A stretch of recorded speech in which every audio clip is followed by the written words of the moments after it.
Hi ಎಲ್ಲರಿಗೂ ನಮಸ್ಕಾರ. ಚೈತ್ರ ಬರಹ ಚಾನೆಲ್ಗೆ ಪ್ರೀತಿಯ ಸ್ವಾಗತ. ಇವತ್ತಿನ ವಿಡಿಯೋದಲ್ಲಿ ಕನ್ನಡದ ಗಾದೆ ಮಾತಿನ ಸಣ್ಣ ವಿಸ್ತರಣೆ ಬಗ್ಗೆ ನಿಮ್ಮ ಜೊತೆ ಶೇರ್ ಮಾಡ್ತಾ ಇದ್ದೀನಿ. ನಮ್ಮ ಚಾನಲನ್ನು ಹೊಸದಾಗಿ ನೋಡ್ತಾ ಇದ್ದರೆ ಪ್ಲೀಸ್ ಸಬ್ಸ್ಕ್ರೈಬ್ ಮಾಡ್ಕೊಳ್ಳಿ.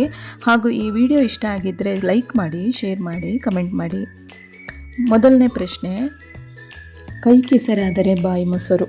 ಇದರ ಅರ್ಥ ಕಷ್ಟಪಟ್ಟು ಕೆಲಸ ಮಾಡಿದರೆ ಮಾತ್ರ ಜೀವನದಲ್ಲಿ ಸುಖ ಮತ್ತು ಫಲ ಸಿಗುತ್ತದೆ. ಮಾತು ಬೆಳ್ಳಿ, ಮೌನ ಬಂಗಾರ. ಇದರ ಅರ್ಥ ಸಮಯಕ್ಕೆ ತಕ್ಕಂತೆ ಮಾತನಾಡುವುದು ಒಳ್ಳೆಯದು, ಆದರೆ ಅನಗತ್ಯವಾಗಿ ಮಾತನಾಡುವುದಕ್ಕಿಂತ ಮೌನವಾಗಿರುವುದು ಹೆಚ್ಚು ಅಮೂಲ್ಯ. ಹಾಸಿಗೆ ಇದ್ದಷ್ಟು ಕಾಲು ಚಾಚು. ಇದರ ಅರ್ಥ ನಮ್ಮ ಶಕ್ತಿ ಅಥವಾ ಆದಾಯಕ್ಕೆ ತಕ್ಕಂತೆ ನಾವು ಜೀವನ ನಡೆಸಬೇಕು. ತುಂಬಿದ ಕೊಡ ತುಳುಕುವುದಿಲ್ಲ. ಇದರ ಅರ್ಥ ಜ್ಞಾನವಿರುವವರು ಅಹಂಕಾರ ಪಡುವುದಿಲ್ಲ, ಯಾವಾಗಲೂ ಗಂಭೀರವಾಗಿರುತ್ತಾರೆ. ನಿನ್ನ ಮನಸ್ಸೇ ನಿನಗೆ ಗುರು. ಇದರ ಅರ್ಥ ನಮ್ಮ ತಪ್ಪು ಒಪ್ಪುಗಳನ್ನು ತಿಳಿಯಲು ನಮ್ಮ ಆತ್ಮಸಾಕ್ಷಿಯೇ ನಮಗೆ ಅತ್ಯುತ್ತಮ ಮಾರ್ಗದರ್ಶಿ. ಕೋತಿ ತಾನು ಕೆಡುವುದಲ್ಲದೆ ವನವೆಲ್ಲ ಕೆಡಿಸಿತು.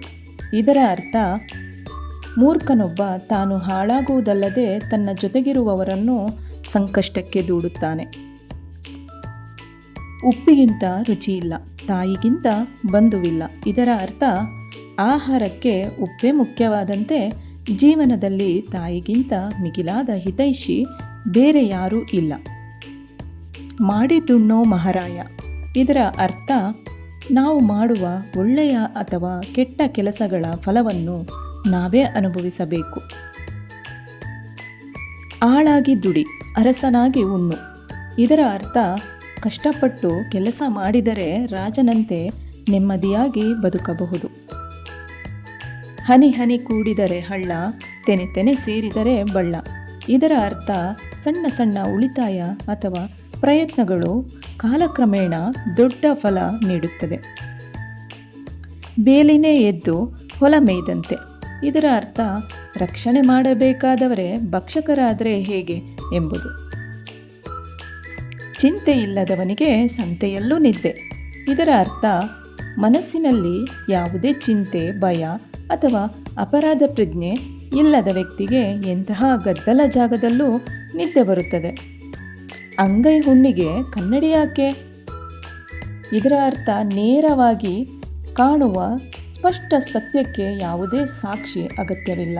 ಕಣ್ಣೆದುರೇ ಇರುವ ನಿಜವನ್ನು ಸಾಬೀತುಪಡಿಸಲು ಬೇರೆ ಆಧಾರ ಬೇಕಿಲ್ಲ. ಕುಂಬಾರನಿಗೆ ವರುಷ, ದೊಣ್ಣೆಗೆ ನಿಮಿಷ. ಇದರ ಅರ್ಥ ಒಂದು ವಸ್ತುವನ್ನು ಕಷ್ಟಪಟ್ಟು ನಿರ್ಮಿಸಲು ವರ್ಷಗಳೇ ಬೇಕಾಗುತ್ತದೆ, ಆದರೆ ಅದನ್ನು ನಾಶ ಮಾಡಲು ಒಂದು ಕ್ಷಣ ಸಾಕು. ಹುಟ್ಟು ಗುಣ ಸುಟ್ಟರೂ ಹೋಗಲ್ಲ.